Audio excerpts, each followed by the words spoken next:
사실 저희가 다루고 있는 SDGs의 17개 그 모든 문제들이 어쩌면 이 먹거리 문제, 그다음에 또 로컬 푸드와도 연관될 수 있겠다라는 생각이 좀 드는 것 같아요. 그만큼 이 로컬 푸드 아니면은 그 먹거리 문제가 그만큼 중요하지 않을까라는 생각이 드는데, 그러한 맥락에서 조금 더 이제 구체적으로 로컬 푸드가 가지고 있는 여러 가지 중요성들, 이런 것들은 좀 어떤 것들이 있을지 더 좀 조금 더 네, 제 말씀을 해주시면은 감사할 것 같은데요. 사실은 기후 위기를 일으키는 것의 핵심이 이제 탄소 배출에 관한 문제인데, 전 세계 식량 시스템에서 배출되는 온실가스의 양이 대략 전체 배출량의 4분의 1, 25% 정도 된다고 보고 있습니다.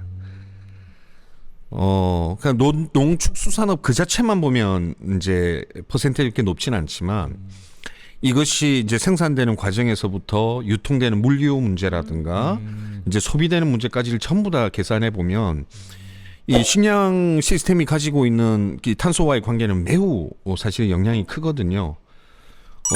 그런 면에서 보더라도 우리가 로컬 푸드를 왜 더 강조해야 되고 식량의 문제에 대해 더 큰 관심이 필요하냐, 이런 부분들은 좀 많이 짚어봐야 되지 않을까 싶습니다. 그리고 식량 주권 가운데 하나가 사실은 우리 이 식량권이라고 하는 것, 식량 주권이라고 하는 게 이 시민들이 이 자신들이 이 사실은 농업에 대한 체계라든가 식량 문제에 대해서 결정할 권리를 보장하는 것도 포함되거든요. 예. 그러니까 이제 실제로 농사를 짓는 농민이라든가 소비를 하고 있는 시민들이 자신의 식량 문제에 대해서 뭔가 결정할 수 있는 권리가 보장이 돼야 될 필요가 저는 있다고 생각을 하는데, 그런 면에서는 우리 사회가 이제 그런 부분에 적극적으로 대응을 하고 있는가 한번 제대로 짚어봐야 될 것 같고요.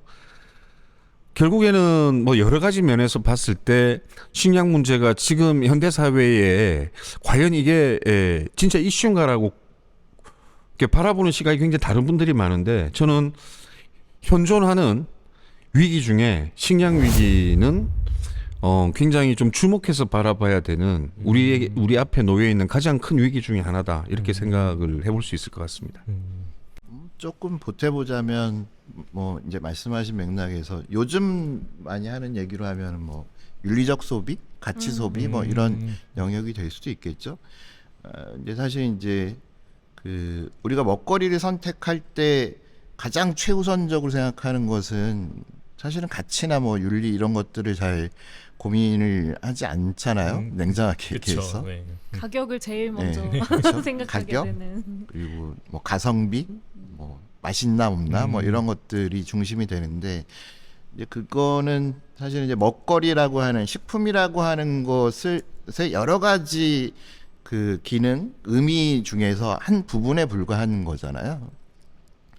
뭐 이제 동물복지 이런 얘기들도 많이 하니까 뭐 이제 동물복지 이 기준을 지켜서 만들어진 그런 뭐 육류 뭐 이런 것들을 선택할 수 있느냐 없느냐, 이 문제도 예전에는 그런 게 전혀 없었죠. 근데 이제 최근에 들어서 이제 동물복지라고 하는 게 뭐 일종의 재배 방법의 하나로 표시가 될 수 있도록 되어 있는 거고, 뭐 GMO 유전자 변형 관련된 문제도 역시 마찬가지인 것 같습니다. 종전에는 뭐 유전자 조작이 됐는지 안 됐는지를 사실 몰랐죠. 유전자 조작 변형이 된 그 식재료들이 있었음에도 불구하고 우리는 몰랐던 건데, 이제 그런 권리들이, 먹거리와 관련된 권리들이 점점 확장되고 있는 거고, 그거는 뭐 이제 소비자로서 그런 권리들도 필요하지만 식품을 공급하는 공급자인 농민이나 식품 제조하시는 분들도 마찬가지로 그런 권리들이 저는 필요하다고 생각합니다.